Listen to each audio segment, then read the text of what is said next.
Episode 43 of Gozyuger is a Christmas delay. I need to interrupt this video for a second to let you guys know that Toei blocked my original video that I posted last night for the whole world not to see. So I took it and edited down real fast so everybody can at least listen to what I was talking about.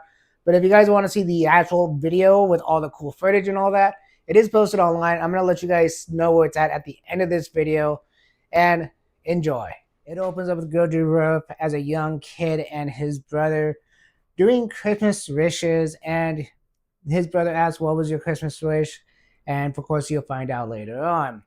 This episode is based around Gojaru and his brother having their final battle. It also has Queen Jun and Kendall fighting Tagu's Zord and Tega Nagami, I think was his name. Kumidi's Zord, and their final battle. They have so much going on in this little Christmas special that is so unique. And I'm not going to get into all the details right now. I'm just going to get into the main points of this at the moment. So, Kumino captures the mother that runs the cafe right in front of the son. And he goes crying off to look for Gojuger. And when he finds him, he tells him what happens. And Gojuger makes a face and says, "Don't worry, I will go rescue her for you." And he says, "Don't forget to protect yourself too." And of course, Gojuger is ready to fight his brother for the very last time. This was an amazing setup for this episode. Now, as soon as Gojuger walks off screen, all the Gojugers show up to battle the main last battle of, well, Queen Jun's enemies. Now, remember, Gojuger's brother is actually all in one with Queen Jun. They have combined into one person, and Kendall found out the hard way in the beginning of this episode. But I just really want to focus on the battle points of this because that's what the main part of this really is compared to everything else. So when they go to battle, you got Candle, you got, the two-headed monster, and well, Gojurov's, brother, and Queen Jun all in one, ready to fight. Well, in this battle, Gojurov and his brother starts going at it. Goju Unicorn and then the Green Gojuger fights the two-headed love monster. And then Candle and Queen Jun fights Tega Nagami and Tega Sword, that is the blue power sword and Tega Sword mixed together. So you got Kumidi and the Tega Nagami. You got Kumino and Rikino fighting in the big Tega Sword against Queen Jun. And we're going to get back to the brother situation here in a minute. But the Tega Sword battles is fantastic. Queen Jun goes over to Tega Nagami really hard and starts beating the piss out of him, I guess you would say. And, that's some motherly love right there, I guess you can think of. Well, as soon as Tega's sword, Tega Nagami gets up, he tells Tega's sword, "Don't worry, I got this." And you see a traditional Power Ranger Sentai Zord rush. Basically, you see him getting hit with all the gunfire, but he goes after, and he pulls out his special weapon that he's been working on for months on end, or at least for a few days or whatever it was. And he pulls it out, and you can't see what it is, but he wraps it around Queen Jun to find out it's a scarf that he made for Christmas. And Queen Jun immediately melts, not like physically melts, but her like heart blossoms and realizes that she finally feels love in her life. And Tega Nagami showed her love. And instead of keeping battling, Tega Nagami goes up to her and gives her a few, like warmness. I can't really say like hugs or kisses, but just warmness. And Candle is in his Zord seeing all this and going nuts, like this cannot be happening. What the heck's going on? And so Candle decides to go crazy and starts firing at it at Real, not everywhere, just anywhere. He's not even aiming at this point. He's just firing at Real. And Queen Jun pretty much puts a portal behind him and sucks him back into the palace location. That is the wrap of Queen Jun fighting, well, Tega's swords in this case. When this is all going on, you also got Gojorup and his brother that for some reason I can never think of his name, or even his name when he morphs into the Gojuger he has. but they battle it out as Gozyugers at first, and they pretty much destroy each other at one point and turn into humans and laying on the ground saying, you were the better, stronger one, and the other one's like, no, that's a lie. You're the better, stronger one. And Goju Ruff is starting to apologize, and that really makes Goju Ruff's brother pissed off and say, "You can't do this now. It's too late. It's too late."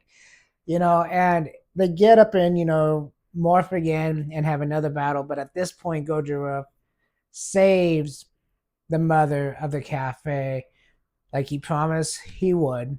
And I think it's interesting, the stabbing of the enemy and point her out, and then all of a sudden it gets sucked into the Gojuger. Where the heck did the person go? I have no idea after that. But his brother falls down, and all the Gojuger rings his brother has goes to Goju Roof.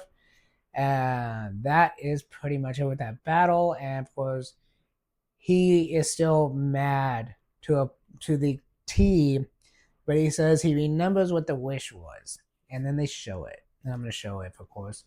And it was fantastic. The wish was just basically spending more time with you and having fun.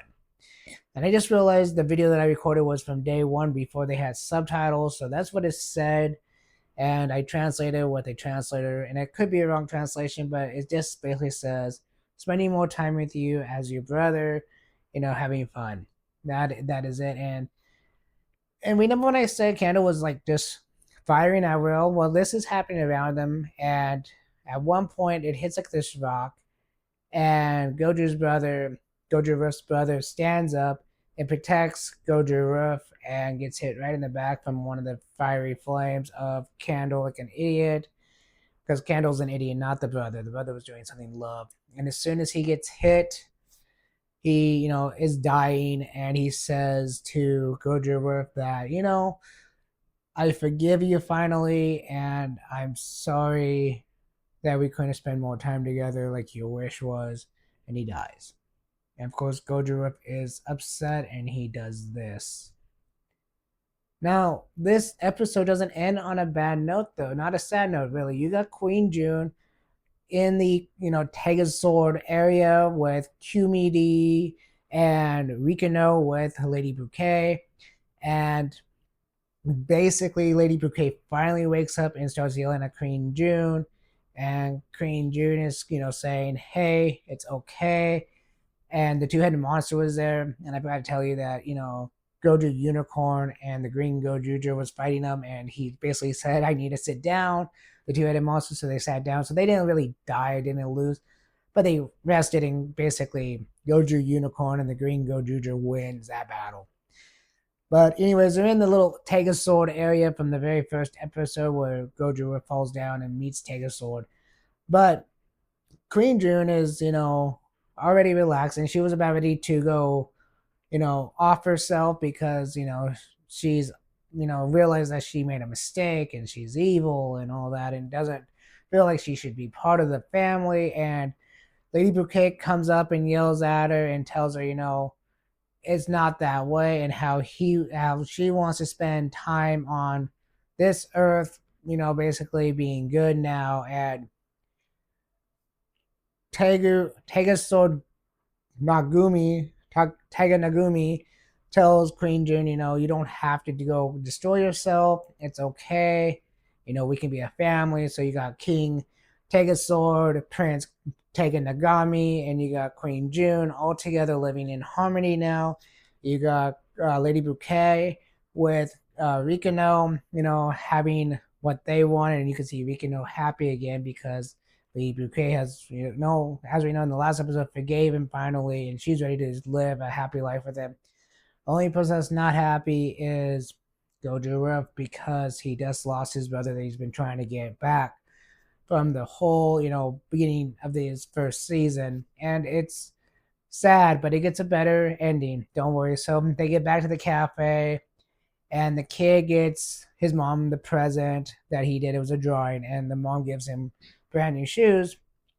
And you see Goju Roof as, the human side sitting out a window, and all of a sudden you hear his brother speaking. And he goes, what? What's that? And all of a sudden this sword comes through the window, and it's its brother as a sword, aka Sabe, but as a black Goju Roof sword, and it's kind of neat to see because it kind of throws me back to nostalgia, back in Die Ranger type era, and basically with one of the Gojujers, I can't remember which one, I think it's Gojuger Yellow, asked Tega, so did you do this? And of course he did. Tega knows how to, make people happy, and he said that one of the wishes that he could grant was, this, and basically he's flying around, and Goju doesn't know what to do because it's his brother in a sword, trying to spend time with him, and now he has a new weapon. But the interesting thing about it is, besides that's how the episode ends, is knowing that the next episode, when they do the little preview, says that there's got to be only one more ring out there, gives me thinking about the ending of this Gojuger show. Is it going to end next week? Is it going to end in 2 episodes? Because we never on 43. There might be a 45 episode run instead of 50. But I could actually see it ending on episode 44 on an even episode. But well, time will only tell. And I know this was a short video comparatively speaking to some of my other Gojugers, and it's because I got to get ready for Christmas, but I want to get this out before Christmas, so this should be, good enough. But then my next Gojuger episode will be more in depth because that new Gojuger Red, or the new Red Ranger that's made by a 10-year-old kid, is going to be appearing in episode 44. So that one's going to take me a little bit longer to record, and it's going to be a great episode because we're going to get in depth with that one. And anyways, guys, thanks for watching, and I hope you like this video right here. Peace.